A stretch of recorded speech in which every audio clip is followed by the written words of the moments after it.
Hello, my name's James Tyre. I'm a plumbing lecturer at Choice Training. I'm going to show you how to do a offset in copper. It's going to be a 50mm offset. This is what it should look like at the end. That's an offset. We're going to use the bender in the vise today just because it's easier for me to show you. There's no difference between doing it in the vise and out of the vise. It's just easier for me to show you this way. So to start with, it doesn't matter where I want my first bend. I can put it anywhere I want. If there's a particular measurement, you'd measure it and mark it. I want the middle of the bend to start there, so that's where I put my pencil mark. I'm going to put that in between the 1 and the 5 on the bender. It doesn't matter what make bender you're using, it's just a constant. You put that in between the 1 and the 5, and I'll get ready with my former. Put that in. And I'm going to bend it round. You've got 2 marks that are pre-done on your bender. This one I go to if I want 50mm and above, and I go from this one if I want less than 50. Now when you've got your own one, you do different sizes, you can put your own marks on, you will, but for now this is it, keeping it simple. 50mm offsets and above to that one, anything less go to that one. So we're doing 50, so I'm going to bend that to the middle of the copper. It will spring back a little bit, so you go over. Take it out and place it on the floor, the bench, whatever you're using.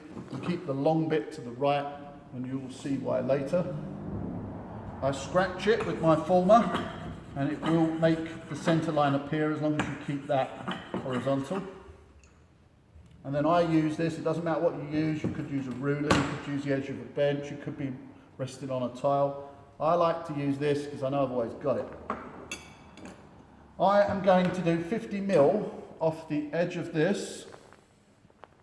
So I get 50mm on my ruler or tape, whatever you're using, put it on that edge, and if I put my finger below it, you can run it up and down and it will continually stay there, so it's constant and get a false measurement.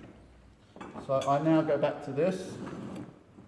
I place it on there. It doesn't match the centre at the moment. I have to roll it up, pin it there, and then I get 50 on the edge like I showed you and run it down until this point meets my centre line.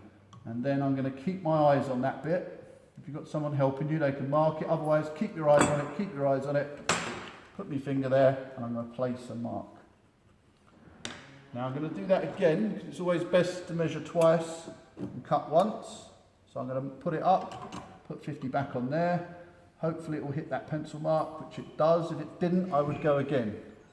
I'm happy with that.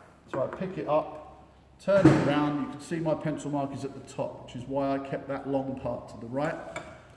I put it back between the 1 and the 5 like we did before. So I'm keeping my angles consistent. And I put the former in.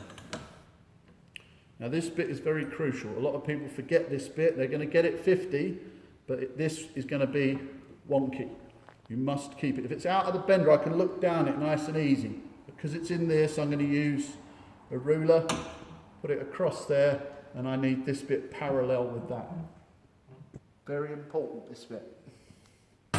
Is my mark still on the 1 and the 5? Yes, I'm happy.